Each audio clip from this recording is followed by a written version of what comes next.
ব্রাহ্মণবাড়িয়ার নাসিরনগর উপজেলায় চলছে দেশীয় মাছের শুটকি উৎপাদনের ব্যস্ততম মৌসুম। নদী ও হাওর বৃষ্টিতে এই অঞ্চলের শুটকি শিল্প জেলেদের কর্মসংস্থান তৈরি করছে, আর দেশ জুড়ে চাহিদার পাশাপাশি রপ্তানির নতুন দিগন্ত খুলেছে। ইয়াসিন চৌধুরীর তথ্য ও ভিডিও চিত্রে দেখুন বিস্তারিত। নাসিরনগরের বিভিন্ন গ্রাম জুড়ে এখন শুটকি উৎপাদনের ব্যস্ততা। নদী ও হাওর থেকে প্রচুর দেশীয় মাছ ধরা পড়ছে, আর সেই মাছই রোদে শুকিয়ে তৈরি হচ্ছে সুস্বাদু শুটকি। শুটকি উৎপাদক জয়ন্ত দাস জানান, এবারের আবহাওয়া শুটকি উৎপাদনের জন্য খুবই উপযোগী। জেলেরা দিনরাত পরিশ্রম করে শুটকি তৈরি করছেন।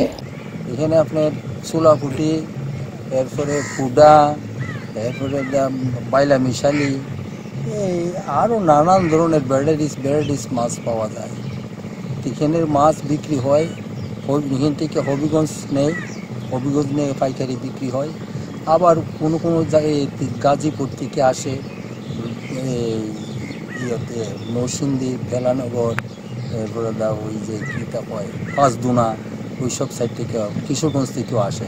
মাছের আড়তটা আছে, মাছের আড়তটা থাকাতে আমাদের সমাজ, কবুতর সমাজরা একটু ভালো চলছে, ভালোভাবেই আছে। নাসিরনগরের শুটকির বিশেষত্ব হলো এটি সম্পূর্ণ প্রাকৃতিকভাবে তৈরি করা হয়, কোনো রাসায়নিক বা কীটনাশক ব্যবহার করা হয় না, তাই দেশ জুড়ে এর সুখ্যাতি রয়েছে। আমরা এখানতে কুরসা পাইকার যারা এরা নেই, আর আমরা ফুডি এগুলা নেই হবিগঞ্জ থেকে সারা বাংলাদেশে যায়। আবার আছে গাদর যায় ইন্ডিয়াতে। হাওর অধ্যুষিত নাসিরনগর উপজেলায় শুটকি জেলেদের সংখ্যা 1500 থেকে 2000 জন, আর এখানে শুটকি উৎপাদন হয় 2022-23 অর্থ বছরে প্রায় 27.8 মেট্রিক টন। এখানে শুটকি উৎপাদন মূলত দুটি ইউনিয়নে হয়, একটি হচ্ছে হরিপুর আর নাসিরনগর সদর। নাসিরনগর সদর এবং হরিপুর মিলিয়ে প্রায় 25টির উপরে ডাঙ্গারি ব্যবহার করে ওনারা শুটকি উৎপাদন করছেন।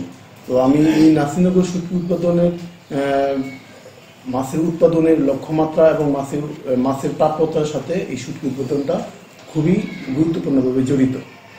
নাসিরনগরের এই শুটকি শিল্প শুধু স্থানীয় অর্থনীতিকে চাঙ্গা করছে না, বরং বৈদেশিক মুদ্রা অর্জনেরও সম্ভাবনা তৈরি করছে।